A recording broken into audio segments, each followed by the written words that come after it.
नमस्कार। मैं ज्योतिष शास्त्र रमेश चौबे उपस्थित हूं आपके समक्ष एक जन्म कुंडली का अध्ययन करने के लिए। ये जन्म कुंडली अपने आप में बहुत ही मायने रखती है और इस जन्म कुंडली के माध्यम से हम ग्रहों के विषय में तो चर्चा करेंगे ही, साथ में कुछ जीवन के वास्तविकता के विषय में भी चर्चा करेंगे। इस कुंडली पे यदि मैं कहूं कि देश काल और परिस्थितियों का ध्यान रखते हुए आपको फलादेश करना चाहिए, तो इस कुंडली पे यह बात सटीक रूप से लागू होगी। इसीलिए मैंने इस कुंडली का चयन किया हुआ है। अब इनकी उम्र भी काफी हो गई है। मान लीजिए कि ये 2 जनवरी 1972 का जन्म है, तो 70, 80, 90, 100 मान के चलिए लगभग काफी उम्र इनका हो चुका है और एक इन्होंने आधा जीवन जी लिया अपना, और उस जीवन में कितना उतार चढ़ाव इनको देखना पड़ा और कैसा इनका आगे का भविष्य रहेगा, ये मेरे से पूछने आए थे। ये कई सारे इनके प्रश्न भी हैं, उसको भी मैं लूंगा और क्या उपाय करने चाहिए वो भी मैं आपको बताऊंगा। तो सबसे पहले चलते हैं इनके जन्म के तारीख पे। आप भी नोट कर लीजिए, कुंडली बना लीजिए और आप भी अपना देखिए। तो इनका जन्म तारीख है 2 जनवरी 1972। समय है 3:46 AM। कहां का जन्म है? शहडोल, जिला शहडोल, मध्य प्रदेश, ये इनका जन्म स्थान है। इन्होंने चांदी के पाया यानी रजत पाया पे जन्म लिया है। ये बहुत अच्छा है, चांदी का पाया श्रेष्ठ माना गया है। योनि इनका बिलाव है, गण वर्ण इनका ब्राह्मण है और गण इनका देव है। यानी कि ये व्यक्ति की सोच और एक जो धर्म के प्रति झुकाव है इस व्यक्ति के मन में, क्योंकि गण देव है और वर्ण ब्राह्मण है, तो ये दोनों ही अब श्रेष्ठ है अपने आप में। तो ये बहुत बढ़िया है।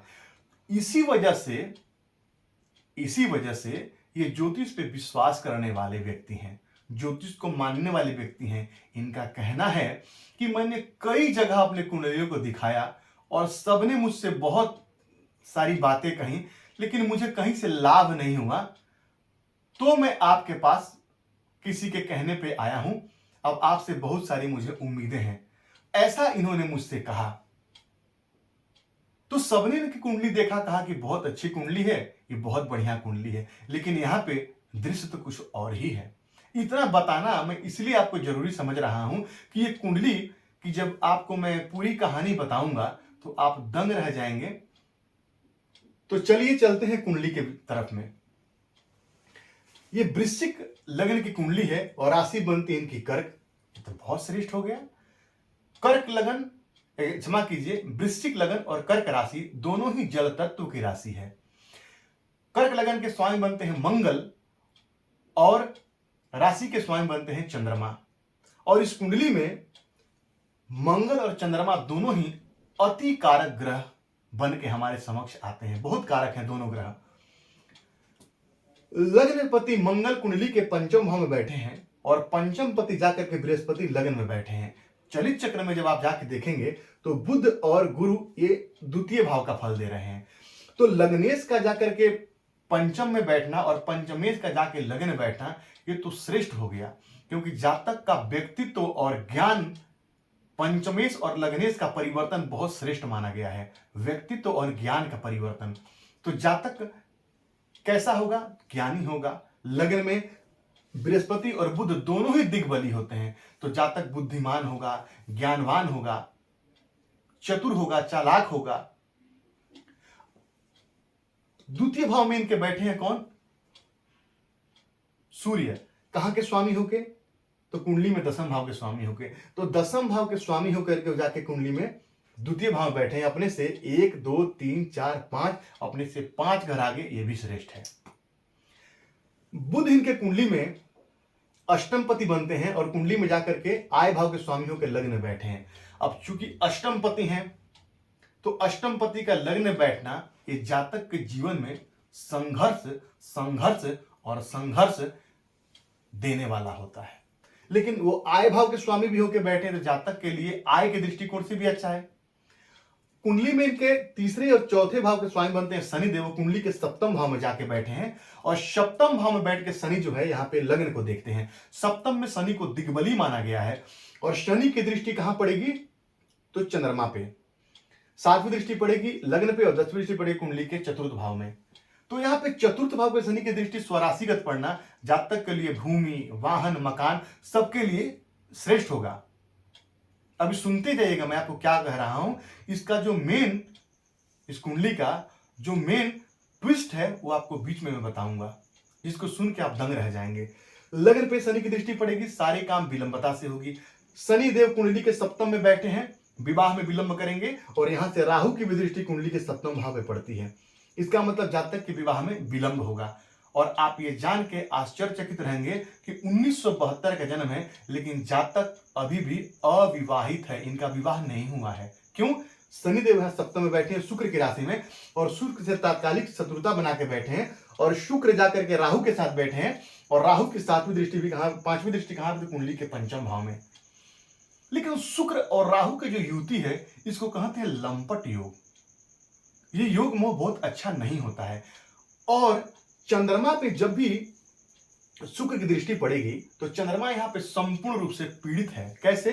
कि चंद्रमा पे शनि की तीसरी दृष्टि है, चंद्रमा केतु के साथ बैठे हैं और राहु से पीड़ित हैं। तो जब भी चंद्रमा पे शुक्र की दृष्टि पड़े, अभी इसके पहले ही मैंने ग्रह दृष्टि प्रभाव में आपको बताया था कि चंद्रमा पर शुक्र की दृष्टि पड़े और राहु की भी दृष्टि पड़े, शनि की दृष्टि पड़े, तो शनि और दृष्टि और राहु की दृष्टि जातक के मन को कहीं ना कहीं बेचैन करने वाला है। छोटी छोटी बातों पे टेंशन, फ्रस्ट्रेशन, डिप्रेशन, मन का अस्थिर रहना, मन का न लगना, किसी भी काम में मन नहीं लगना, ऐसा जातक का जो है स्वभाव बन जाएगा। और चूंकि शुक्र की भी दृष्टि चंद्रमा पे है तो जातक के मन में अतिशय भोग का कामना बार बार आएगा। तो इनको मैंने इस विषय में भी कहा तो बोले हाँ, विपरीत के प्रति मेरा आकर्षण बहुत ज्यादा हो जाता है न चाहते हुए भी। तो कहीं ना कहीं इनके मन में है, ये 1972 के जन्म है लेकिन इनके मन में अभी भी कहीं ना कहीं ये उम्मीद है कि मेरा विवाह हो जाए। क्यों? ये कैसे, ये क्यों हो रहा है? ये चंद्रमा पे शुक्र की दृष्टि पड़ने की वजह से जातक के मन में भोग की भावना बार बार आएगी, चाहे वो किसी भी प्रकार का भोग हो, वो स्त्री संग ही क्यों ना हो। अब यहां पे समझने वाली बात है थोड़ा सा कि यहां पे पंचम पति बृहस्पति बनते हैं और कुंडली में द्वितीय भाव के साथ बृहस्पति बनते हैं, लग्न में जाके बैठे हैं। ये बहुत श्रेष्ठ है अपने आप में। चलिए चेक में बेशक कुंडली के दूसरे भाव का फल भी देंगे तो भी वो धन भाव अपने ही भाव का फल दे रहे हैं। यहां पे छठे भाव के स्वामी भी मंगल बनते हैं, वो पंचम में जाके बैठे हैं। ठीक है, पंचम में बैठना यहाँ पे बहुत अच्छा है। यहाँ सब मैंने आपको शुक्र का बता दिया, मैंने चंद्रमा का आपको बताया कि चंद्रमा भाग्य भाव के स्वामी होकर भाग्य भाव में ही बैठे हैं, राहु से दृष्ट, शनि से दृष्ट और केतु के साथ बैठ के ग्रहण योग में संपूर्ण रूप से ग्रसित है। क्यों? क्योंकि चंद्रमा यहाँ पे 0 डिग्री पे बैठे हैं और केतु देव यहाँ पे 13 डिग्री पे बैठे हैं, लेकिन राशि इनका चरित्र में परिवर्तन नहीं हो रहा है, ये दोनों एक ही साथ का फल दे रहे हैं। तो संपूर्ण ग्रहण दोष हम इसको मानेंगे। पंचम भाव का और बाकी सभी भाव का मैंने आपको फलाफल बता दिया। अब आइए मेन मुद्दे पे चलते हैं। ये जो है ये क्या करते हैं, सबसे पहले इस विषय पे आते हैं। तो इन्होंने कहीं से बोर्ड पे मेरा नाम देखा, मेरा कहीं मैंने दीवार पे कई जगह अपना ऐसे अपने प्रचार के लिए मैंने लिखवा रखा है, तो वहां से इन्होंने मेरा नाम देखा, मेरा नंबर लिया वहां से और इन्होंने मुझसे कांटेक्ट किया। तो करते क्या है ये? तो एक ढाबा पे काम करते हैं। कैसा काम? वेटर का काम करते हैं। छोटा सा काम है, वो ढाबे पे ही रहते हैं, वेटर का काम करते हैं, वहीं खाते हैं, वहीं सोते हैं। अब समझिएगा बात को, कुंडली कितनी श्रेष्ठ, कुंडली में ग्रहों की स्थिति कितनी अच्छी है, लेकिन जातक करता क्या है ये देखिए। मामूली सा काम, एक वेटर का काम करता है, बहुत ज्यादा पैसा भी इनको नहीं मिलता है, एक सामान्य सी धनराशि मिलती है और वहीं खाते हैं, वहीं रहते हैं और सारा जीवन इन्होंने ऐसे ही बिताया। तो जब मैंने पूछा कि आपके पिताजी क्या करते हैं, तो इन्होंने कहा कि बहुत कम उम्र में ही इनके पिताजी भी वही काम करते थे। क्या? तो वो उनके पास किराए पे उन्होंने एक होटल ले रखा था, उस होटल को चलाते थे और होटल बहुत बढ़िया चलता था, इनका पारिवारिक जीवन बहुत बढ़िया था। लेकिन बचपन में ही पिता का हाथ छूट गया, पिता का साया जो है सर से उठ गया और पढ़ाई इनकी हो गई बंद। अब ऐसा क्यों हुआ? अब जरा इधर आइए। लग्न इनका 5 डिग्री पे बैठा है अनुराधा नक्षत्र में यानी शनि के नक्षत्र में, सूर्य इनके 17 डिग्री में शुक्र के नक्षत्र में, चंद्रमा इनका 0 डिग्री पे बृहस्पति के नक्षत्र में, और चंद्रमा यहां बृहस्पति से दृष्ट भी है। अब यहां पे पराशर मुनि जो ज्योतिष के सबसे सर्वश्रेष्ठ ज्ञाता माने जाते हैं, उनका सूत्र यहां लागू होता है। क्या उन्होंने क्या कहा था कि भाग्य ही फलम सर्वत्रम न विद्या न च पौरुषम, अर्थात व्यक्ति का भाग्य यदि कमजोर है और वो कितना भी पढ़ा लिखा हो, कितना भी ज्ञानी हो, वो उसके काम नहीं आता है। ये ज्ञान देते भी हैं, ये ज्ञान देंगे भी। क्यों? क्योंकि लग्न में बृहस्पति और बुध जैसे शुभ ग्रह बैठे हैं, लेकिन इनकी ज्ञान की वहां महत्ता नहीं रह जाएगी। क्यों? क्योंकि इनकी वो इस जिस जगह पे ये हैं, जो ये काम करते हैं और सामान्य व्यक्ति हैं बिल्कुल, तो इनका ज्ञान लेगा कौन वहां पे? इनका ज्ञान सुनेगा कौन यहाँ पे? अब सूर्य इस कुंडली में कर्म भाव के स्वामी हैं, और जब सडबल में आप सूर्य को जाके देखेंगे तो 7 यानी सबसे कमजोर के सूर्य बैठे हैं। तो सूर्य है कौन? तो पिता। और कुंडली में 10वें भाव में, कुंडली के 9वें भाव से हम पिता का विचार करते हैं, और 9वां भाव जो है वो कैसा है? तो ग्रहण दोष में। और माता का भी सुख इनको बचपन में ही समाप्त हो गया। क्यों? क्योंकि माता का कारक भी पीड़ित है चंद्रमा। तो पिता का भाव के स्वामी का भी कमजोर हो जाना, और यहां माता के भाव के स्वामी का, मैंने आपको बताया शनि से दृष्ट, राहु से दृष्ट, बिल्कुल पीड़ित। तो माता पिता दोनों का ही सुख नहीं मिल पाया इनको।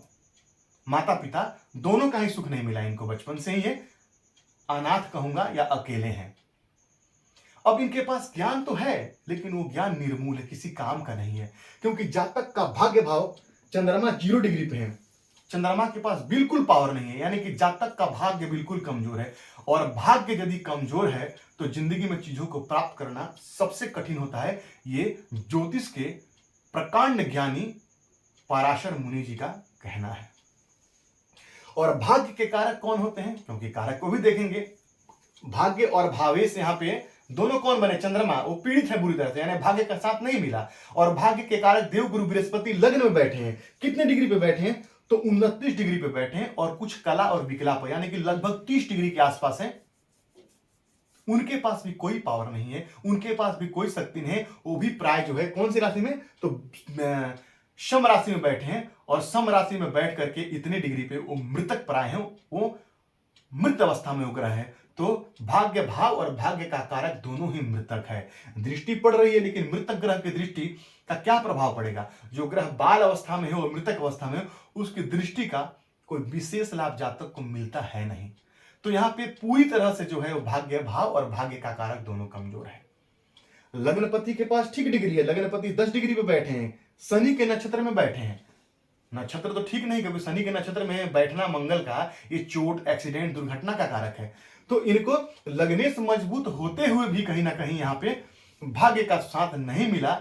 जिंदगी में पिता का कारक सबसे कमजोर है, और बृहस्पति उसके बाद सबसे कमजोर है। यानी कि बृहस्पति भी सडबल में सबसे कमजोर, पहले सूर्य कमजोर, फिर बृहस्पति कमजोर, और उसके बाद में बुध कमजोर। यानी कि जितने भी लगभग कारक ग्रह जो है इस कुंडली में वो कमजोर हैं। बृहस्पति और चंद्रमा जैसे भाग्य कारक ग्रहों का सडबल में कमजोर हो जाना ये बहुत अच्छा नहीं है। अब इसके पहले मैंने आपको कहा कि शनि की दृष्टि कुंडली के 4थे भाव पे है, भूमि वाहन मकान का सुख मिलेगा। लेकिन आप एक पॉइंट को देखेंगे तो आपका प्रेडिक्शन हो जाएगा गलत। क्यों? 4था भाव मां का है, मैंने बोला मां का कारक पीड़ित है चंद्रमा, और 10वें और 9वें भाव से पिता का विचार करते हैं। अब 4थे भाव के एक तरफ राहु और एक तरफ मंगल ने बैठ के 4थे भाव को लगा दिया पाप कर्तरी दोष, यानी कि परिवार का सुख इनको नहीं मिलेगा, और परिवार का सुख इनको नहीं मिला। एक दृष्टिया तो कुंडली देख करके मैं भी सोच में पड़ गया, लेकिन जब मैं जाके बाद में जब ग्रहों की स्थिति इत्यादि देखा मैंने, तो मैंने देखा कि नहीं, कुछ है ही नहीं इसमें, कुछ विशेष प्रभाव है ही नहीं इसमें। तो यहाँ पे 4था भाव पीड़ित है, जिसके परिवार का सुख बिल्कुल नहीं मिला। कर्म भाव, कर्म भी कर्म, अब कर्म के मालिक कौन है? यहाँ पे ग्रहों के राजा सूर्य है, तो जातक श्रेष्ठ कर्म करने वाला होना चाहिए, लेकिन वो सूर्य की स्थिति भी बहुत अच्छी नहीं है। सूर्य भी यहाँ पे पीड़ित है, और लग्न पे केतु की दृष्टि भी पड़ती है, और कुंडली के नवम भाव भी केतु की दृष्टि, पंचम में भी केतु की दृष्टि पड़ती है। तो कहीं ना कहीं ग्रहों की जो दृष्टियां हैं, ग्रहों की स्थितियां हैं, वो जातक को बहुत अच्छा प्रभाव नहीं दिया। जब मैं नवमांश कुंडली में आप आके देखिए तो यहाँ मंगल केतु के साथ बैठे हैं, सूर्य वहीं बैठे हैं द्वितीय भाव में ही, राहु की दृष्टि यहाँ पे लगन पे पड़ती है, और चंद्रमा कुंडली के 12वें भाव में स्वराशिगत बैठे हैं जाकर के। अब जरा एक चीज समझिए, जातक को शुक्र की महादशा चल रही है। कब से? तो 2037 से। जन्म जो इनका है उस समय से लेकर के और अभी तक कोई विशेष इस कुंडली में कारक ग्रहों की दशा इनको मिली नहीं, क्योंकि शुक्र के पहले इनको केतु की दशा मिली होगी, केतु के पहले इसको मिला किसका दशा मिला इनको? बुध का, और बुध के पहले इनको मिला शनि का दशा। तो कुंडली में बहुत ज्यादा किसी अच्छे ग्रहों का इनको दशा मिला नहीं। सडबल में शनि सबसे मजबूत है, सडबल में शनि यदि सबसे ज्यादा मजबूत हो जाए और कुंडली में कारक न हो, और खास तौर पे लगन को देख रहे हैं, तो जातक की जिंदगी में बहुत ज्यादा उतार चढ़ाव रहता है। जातक बहुत अकारक ग्रह यदि आपके कुंडली में सडबल में मजबूत हो गए तो समझिए परेशानी आपका पीछा नहीं छोड़ेगी। तो अकारक ग्रहों का मजबूत हो जाना ये बिल्कुल अच्छा नहीं होता है। जब आप सडबल में जाकर के भाव बल को देखेंगे तो लग्न को, यानी कि लग्न को 12 अंक, लग्न सबसे कमजोर, यानी व्यक्तित्व जातक का जो है वो सबसे कमजोर। व्यक्तित्व मतलब कौन? मैं, मेरा कद काठी समाज में, मुझे कितना पद प्रतिष्ठा मान सम्मान मुझे समाज में मिलेगा, ये हम लग्न से विचार करते हैं। तो लग्न सडबल में सबसे कमजोर भाव बल में, यानी जातक को बहुत ज्यादा पद प्रतिष्ठा सम्मान मिलेगा नहीं, और मिला भी नहीं। 1972 के जन्म है, सामान्य से नौकरी करते हैं बस। द्वितीय भाव को 8 अंक, वो भी कोई विशेष मजबूत नहीं। सबसे मजबूत कुंडली का कौन सा भाव है? 1 नंबर कहां के मिला? 8 नंबर को, यानी अष्टम भाव को।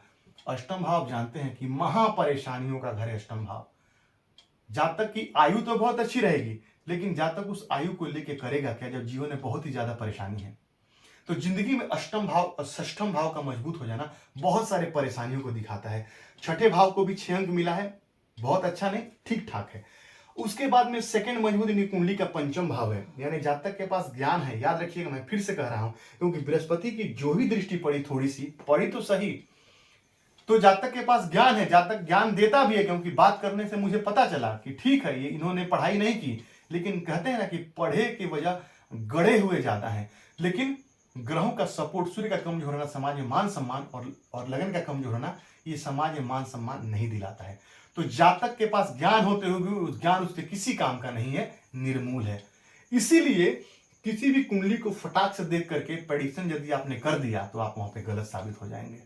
देश काल और परिस्थितियों को ध्यान में रखते हुए यदि आप प्रेडिक्शन करेंगे, ग्रहों के सडबल बलाबल इत्यादि को देखते हुए प्रेडिक्शन करेंगे, तो आपके लिए सटीक प्रेडिक्शन निकल के यहां पे आएगा।